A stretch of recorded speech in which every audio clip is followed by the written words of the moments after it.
आणि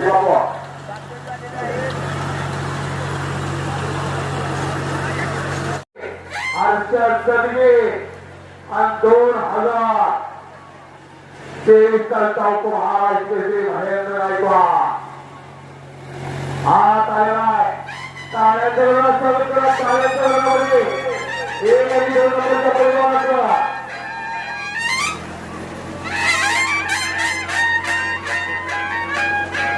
ज्याला 52 वर्षामध्ये भारताला पदक करून दिलं. 52 वर्षामध्ये परमेंद्र भायाने या पैलवानाने 52 वर्षाच्या इतिहासामध्ये एवढा मोठा पैलवान झाला.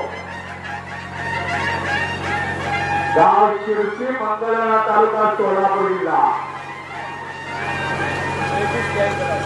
हर्ष सरगीर 2019 सालचा महाराष्ट्र केसरी बालेवाडी मुक्कामी अध्यक्ष घेत होता. नामदार शरदचंद्रजी पवार साहेबांनी देशाचे माजी कृषी मंत्री आणि देशाचे नेते शरदचंद्रजी पवार साहेबांच्या मार्गदर्शनाखाली पुण्याच्या बालेवाडीला कुस्ती स्पर्धा हर्ष सरगीर महाराष्ट्र केसरी झाला. आज पैलवान